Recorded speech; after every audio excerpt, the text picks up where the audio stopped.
Bien, vamos a comenzar la discusión acerca del teorema de la incompletitud.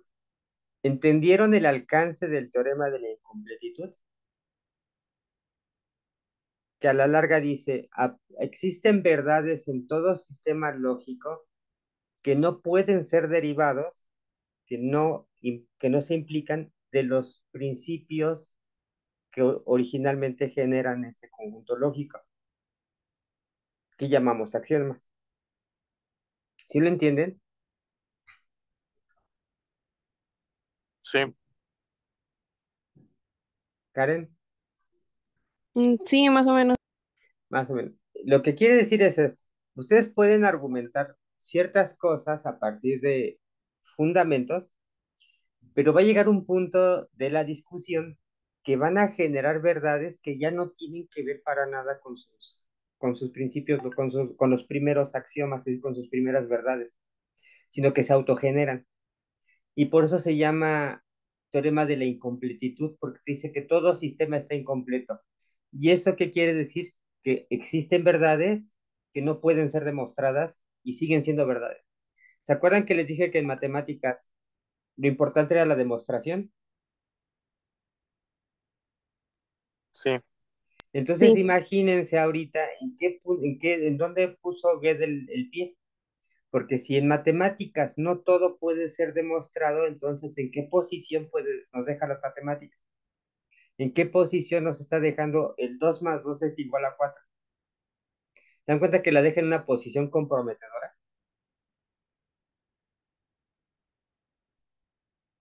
Porque ahora ya no puedo asegurar que 2 más 2 sea igual a 4 en todo sistema lógico. Bien, voy a seguir con la presentación. Ese. Me dicen cuando tengan pantalla. ya se ve. Bien, entonces voy a repetir el principio, el primer teorema de la incompletitud. Todo sistema formal suficientemente poderoso para incluir a la aritmética, existen proposiciones verdaderas que no pueden ser probadas y siguen siendo verdaderas. Y pone la aritmética, Gödel utilizó la aritmética para trabajar este teorema porque pues es matemáticas, y las matemáticas deben, se supone, que ser totalmente absolutas, y demostró que no, no son absolutas. El otro teorema de Gödel es, demuestra que un sistema consistente no puede probar su propia consistencia, ¿sale? Es decir, supongamos que ustedes son los sistemas consistentes, ustedes pueden probarme que ustedes son ustedes. Es decir, yo soy yo. ¿Cómo lo pruebo? O sea, hay muchas palabras y muchas formas de demostrar que yo soy yo, pero va a haber cosas que no.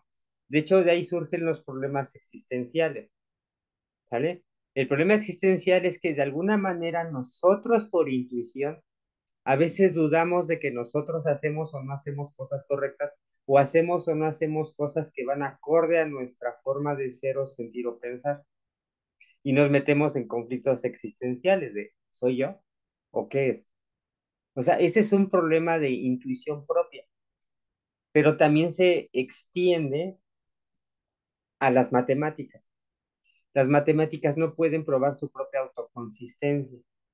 Lo juega, si juega que sí puede, hace demostraciones, hace reglas lógicas y a partir de trabajar solo con lo demostrable, podemos hacer ciencia. Y es aquí donde se separa la matemática de la ciencia.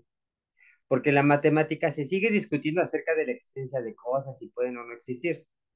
Pero cuando hablamos de ciencia, ya no podemos estar pensando si dudamos o no de nosotros, si dudamos o no de 2 más 2 es igual a 4. Lo tomamos como cierto, pero eso lo toma por cierto la ciencia, no las matemáticas. ¿Sí? ¿Sí se entiende esta diferenciación? Sí, sí. Bueno, entonces seguimos. Estos teoremas mostraron los límites de las matemáticas formales y tuvieron un profundo impacto en la filosofía de las matemáticas y la lógica. ¿Ya vieron por qué Gödel para mí es el lógico más grande del siglo XX hasta la fecha? Nadie lo alcanzó, nadie hizo estos teoremas y nos siguen limitando. Lógica modal y la prueba ontológica de Dios. Ontos en griego quiere decir ser. Ajá. Lógica es logos. Entonces, aquí lo que estoy pidiendo, lo que tratamos de probar es, ¿Dios existe? Bueno, aquí mucha gente piensa que la lógica desaprueba o prueba la no existencia de un ser cósmico, que creador de todo, etcétera, ¿no? Más bien no lo prueba, tampoco lo desaprueba. No hay demostración ahorita de la existencia de Dios. Sin embargo, si nos vamos a la lógica modal, entonces sí. Es decir, la existencia o no de algo tan complicado como lo es la existencia de Dios, necesita muchas condiciones para demostrarse y por eso Gödel llegó a la lógica modal. ¿Por qué? Porque Gödel era creyente. Entonces, la creencia o no en Dios no es una cuestión lógica, es una cuestión de elección, porque no tenemos la capacidad los seres humanos de demostrar lógicamente la no existencia o de existencia de Dios. ¿Vale? Y Gödel pues, lo probó, pero de manera modal. Hipótesis del continuo. Otro trabajo con lo que continuó Gödel es la hipótesis del continuo. ¿Qué es eso? Que las cosas son continuas. Que la línea recta de los números reales es una línea continua que puedo dibujar por un lápiz sin despegar el lápiz de la hoja. Es una proposición en teoría de conjuntos acerca de la cardinalidad de los números reales. Aunque Gödel no pudo probar ni refutar la hipótesis del continuo, demostró que la hipótesis del continuo, eso que dice H, no puede ser refutada utilizando axiomas estándar de la teoría de conjuntos. Es decir, si vieron que tengo que brincar de una lógica a otra lógica para poder demostrar algo que yo quiero hacer en matemáticas, y solamente lo voy a demostrar en un tipo de lógica, no en todas. ¿Sí lo ven? Sí, se ve.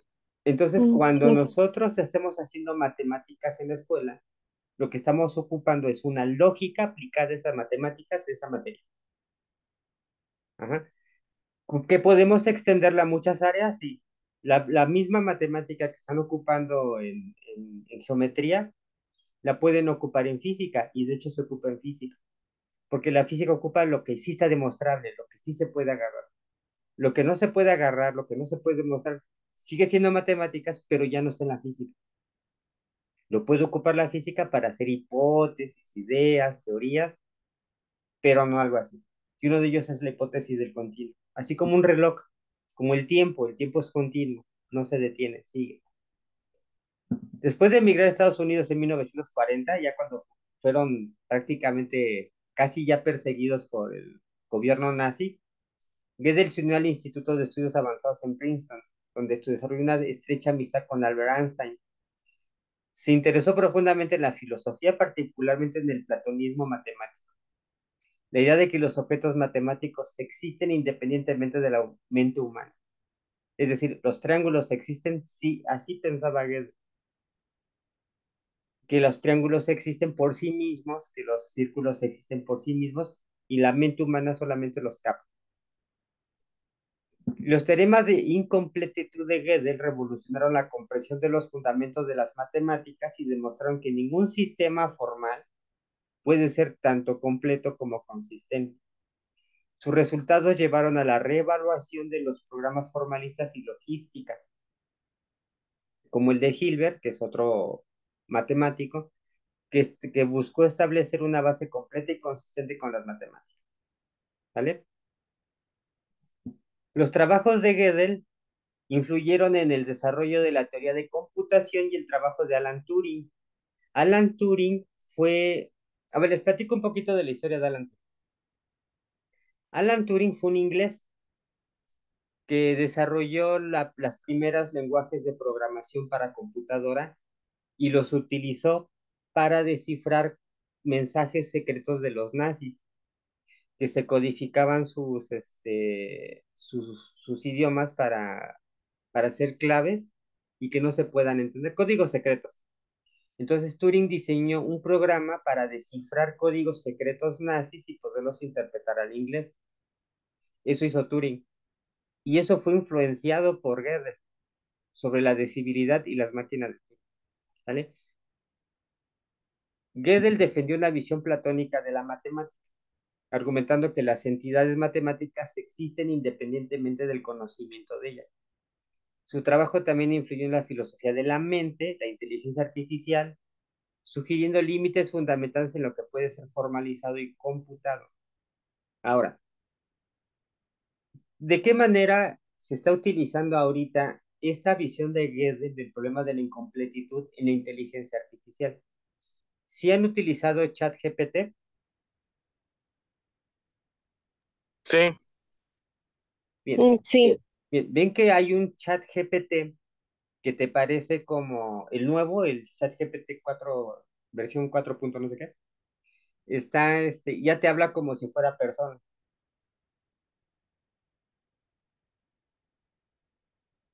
O por ejemplo Alexa, que tienen a veces en las casas. Dicen, Alexa, aprende esto, o Alexa, cuéntame un chiste, o platica conmigo. Y Alexa o la inteligencia artificial ya comienza cada vez a más parecerse al ser humano. ¿Por qué? ¿Por qué interactúa ¿Por qué la inteligencia artificial comienza a interactuar más con el ser humano? Porque el ser humano vive constantemente el teorema de la incompletitud.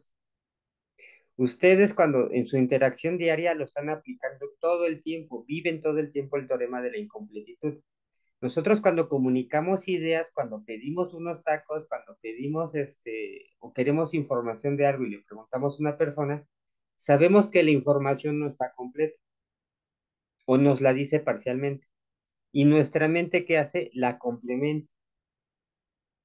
Es una reacción natural de la mente humana. Complementar los huecos, inducirlos de huecos que nos deja la información del entorno. ¿Sí lo ven?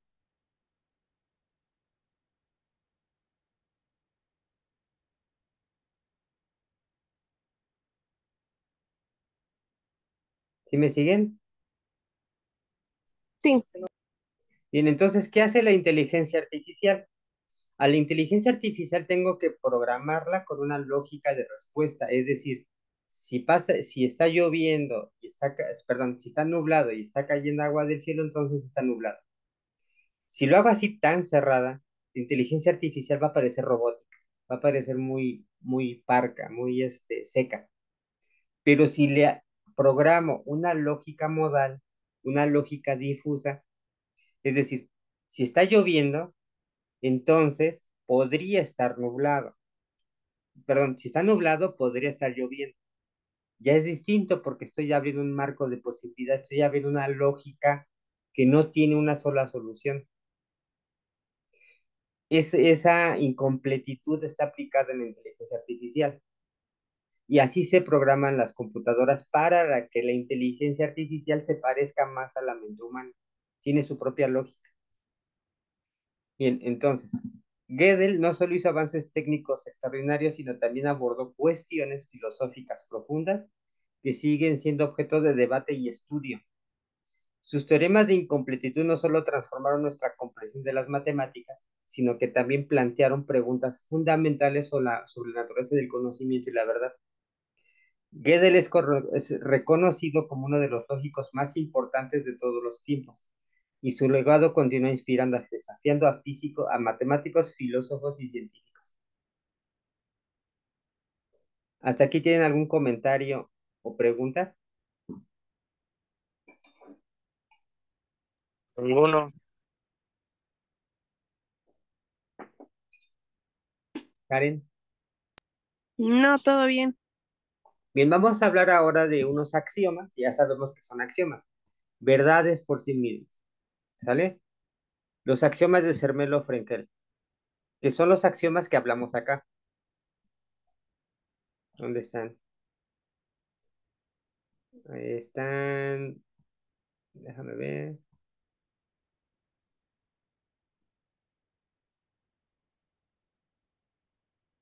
Aquí están. Eh, Aquí están, consistente en los axiomas de Zermelo-Fraenkel, ¿sale? Vamos a ver de quiénes son esos axiomas, quién es Fraenkel o Zermelo-Fraenkel.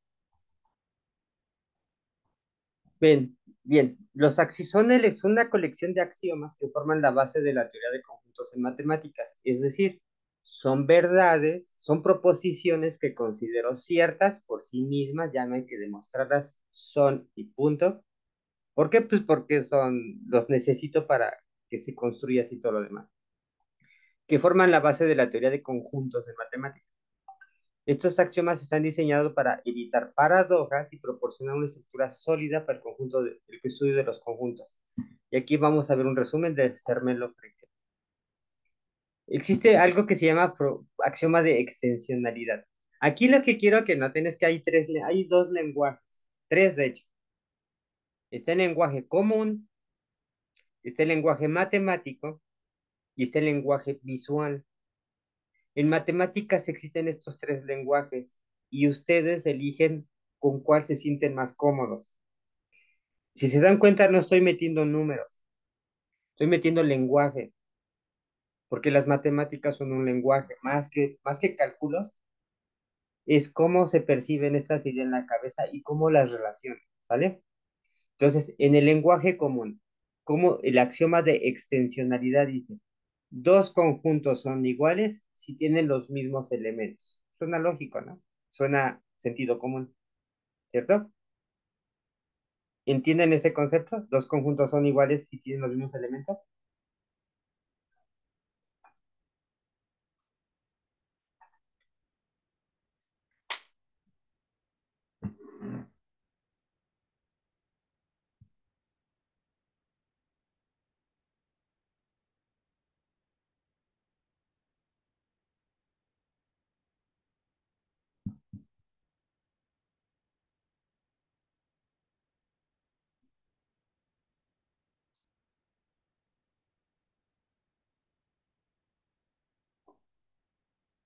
Hola, hola.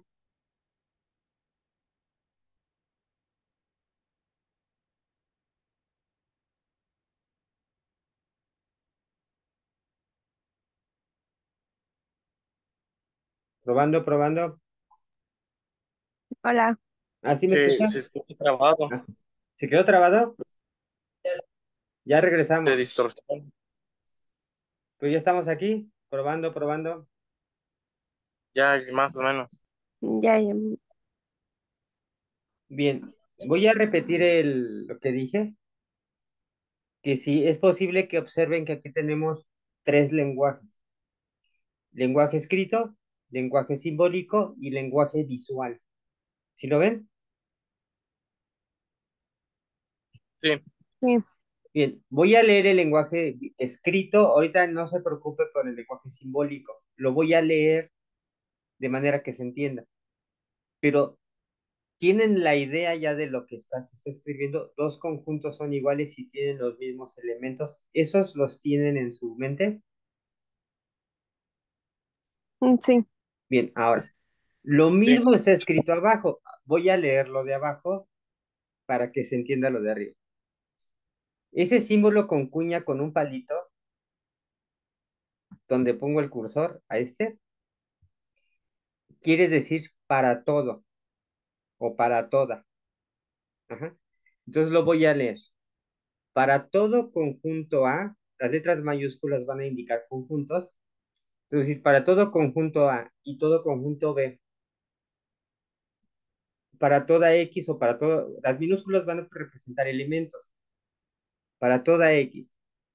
Con X, esta E invertida, no, si para esta E que está de esta manera curviada, quiere decir pertenece.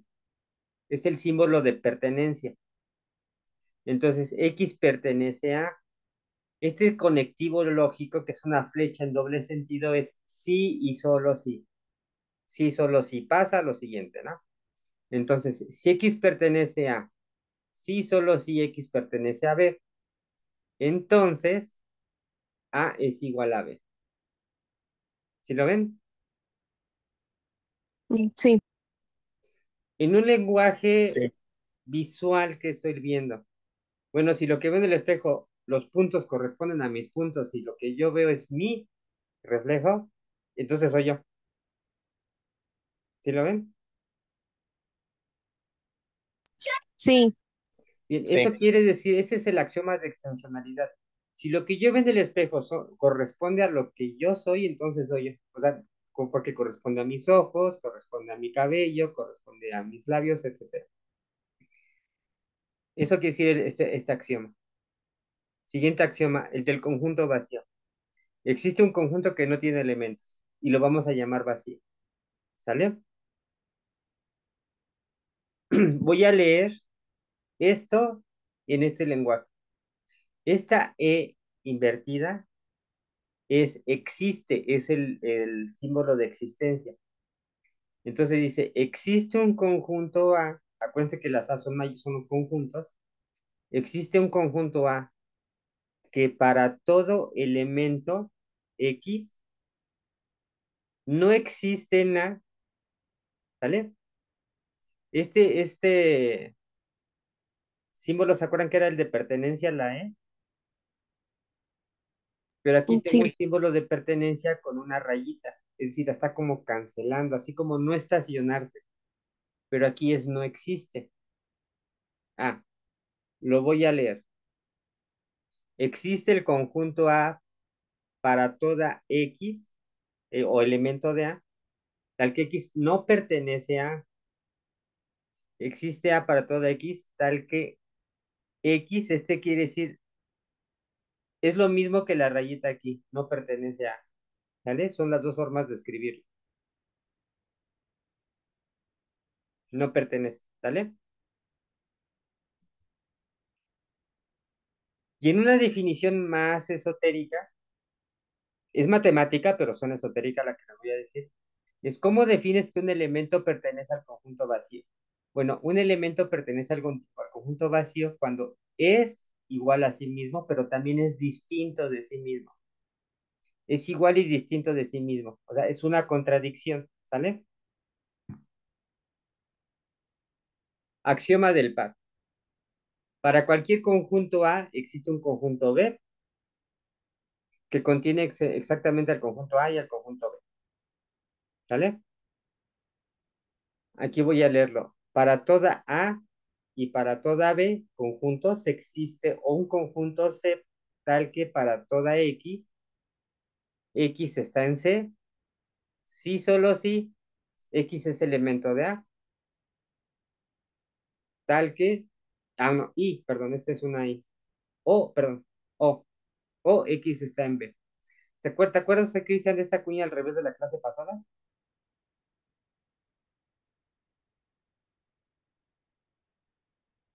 En matemáticas es un O, lo voy a volver a leer. Para para todo conjunto A y todo conjunto B existe un conjunto C para toda X elemento, tal que X está en C, en el conjunto C, sí, solo si X es igual al conjunto A o X está en B. ¿Sí lo bien?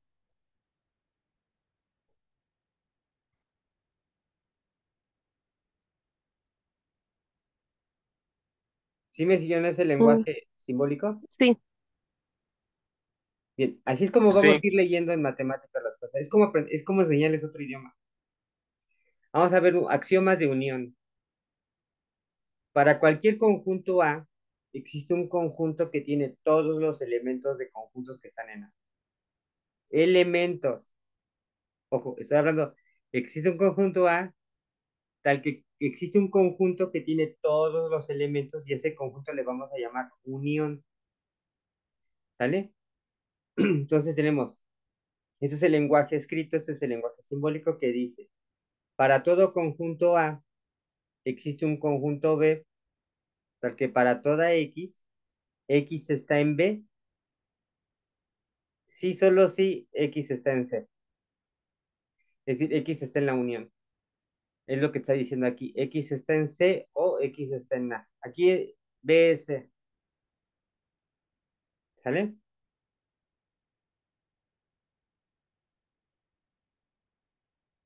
¿Ya van leyendo conmigo los símbolos? sí, ya voy leyendo más o menos. Es poco a poco. Sí, porque es aprenderte como otro idioma. Vamos a ver este. Axioma de potencia. Para cualquier conjunto A, existe un conjunto que contiene a todos los subconjuntos de A, ¿vale? Voy a leer esto. Para toda A existe B, tal que para toda C. Déjame ver. Dice C, este símbolo que suena como U inclinada con una línea aquí abajo. ¿Sí la ven este? Sí. Eso quiere decir es que es un subconjunto de A. Dice C es un subconjunto propio de A. Implica que C esté en B, ¿sale? Voy a leer esta de acá. C es un subconjunto propio de A, implica que C esté en B. ¿Sí lo ven? Sí, Es decir, en este dibujo de aquí abajo, el conjunto completo son los reales, ¿sale? Y a los reales los puedo dividir en conjuntos más pequeños, que son los conjuntos de los naturales, que son del uno en adelante, el conjunto de los enteros, que ya son los negativos, el conjunto de los racionales, que son los quebrados, y el conjunto de los irracionales por acá los mando aparte porque no se pueden juntar estos dos, y encierro a todos en uno que solamente van a ser los reales. ¿Sí lo ven? Como a los reales los dividí en subconjuntos.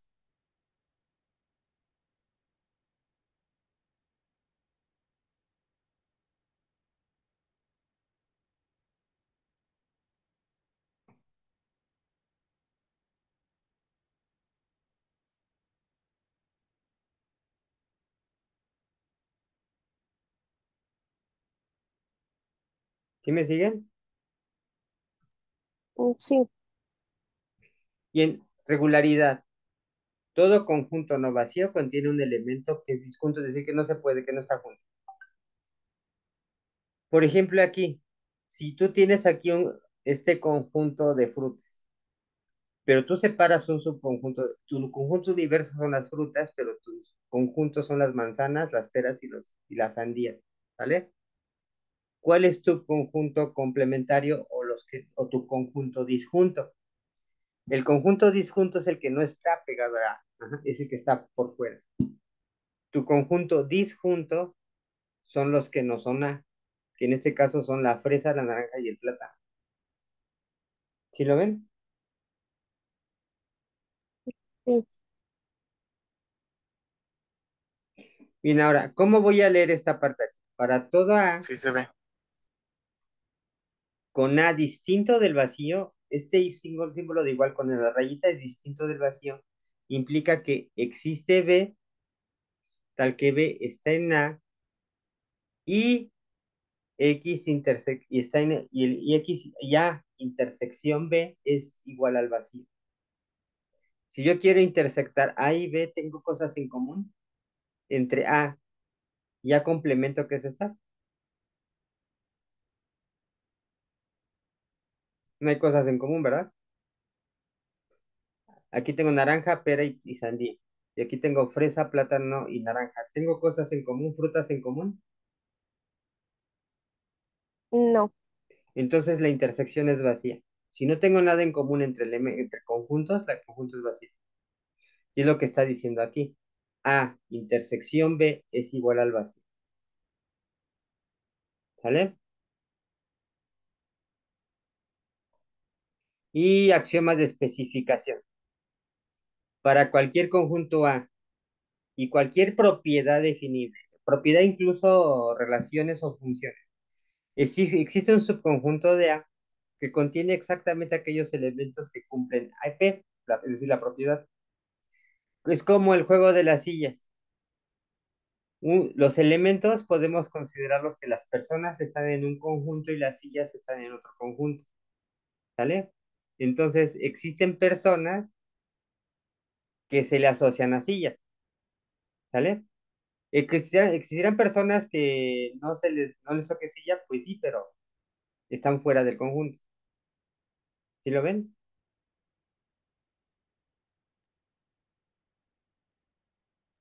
Sí, Sí leen esta parte de arriba que para todo conjunto A vamos a llamarle personas y cualquier propiedad P a cada persona le toca una silla y sí que es un subconjunto de A que contiene exactamente aquellos elementos de A que cumplen P. Es decir, las personas que se quedaron con silla. ¿Sale? Sí. Ahora, Cristian, ¿puedes leerme solamente esta parte a partir de la X hasta donde dice P de X? ¿Cómo lo dirías esta parte en lenguaje matemático? Para todo conjunto A existe conjunto B y X. Para toda X, Para toda X, ajá, entre B, paréntesis implica, pon tal que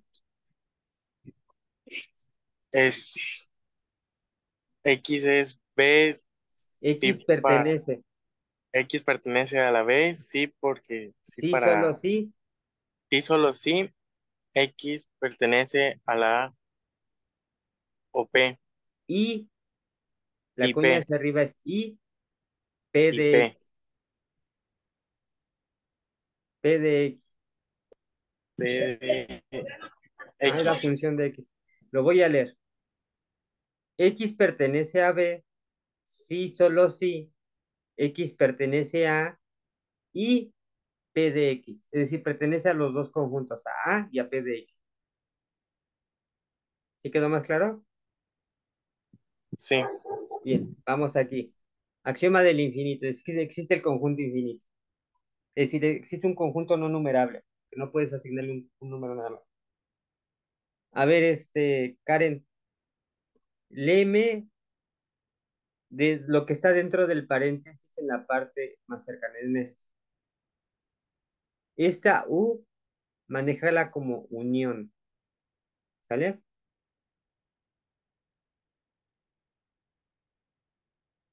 Lee esta parte, hasta donde está la...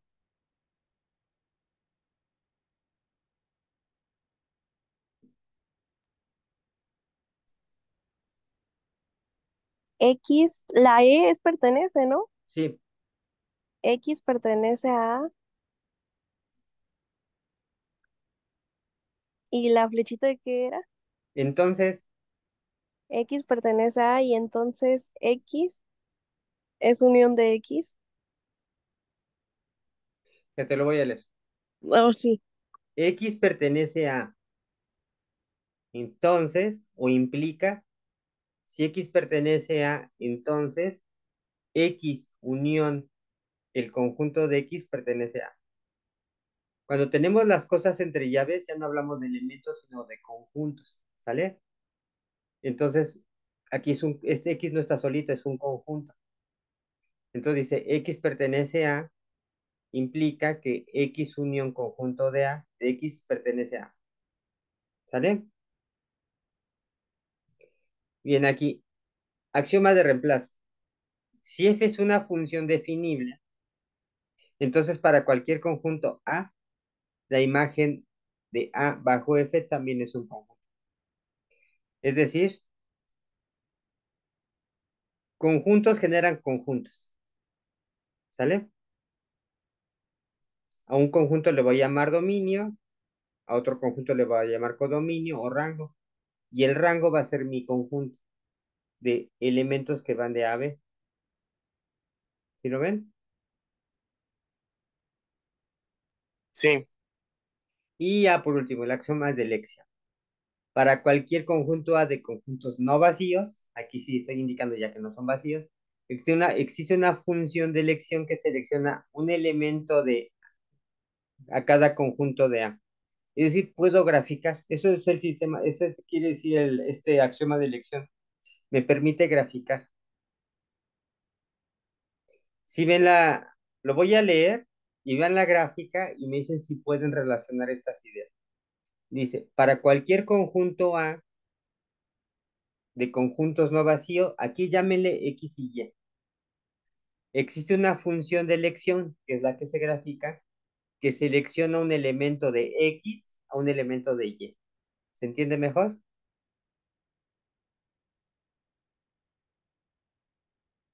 Poquito. Fíjate, aquí ya te habla de conjuntos.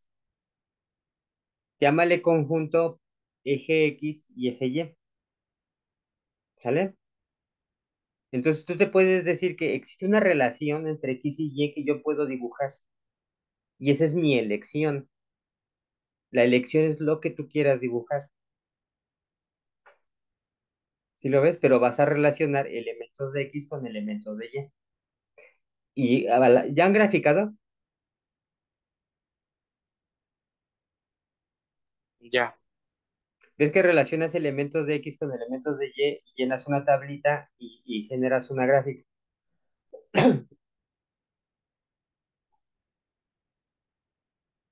Bien, la gráfica es la elección, la función es la elección. Puedes hacerlo.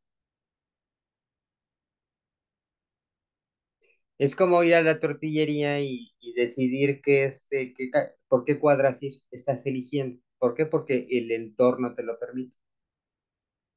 Y eso es un axioma. Puedes elegir tu camino, ¿vale? ¿Tienen dudas o preguntas?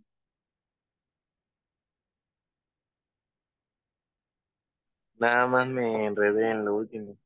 Bien, de aquí a partir de aquí comenzamos la siguiente clase, porque ya falta menos de un minuto y no quiero dejarlo hacer sin despedirme. Nos vemos el martes y comenzamos esta clase, ¿va? Nos retomamos desde aquí. Está bien. Bye, descansen. Adiós.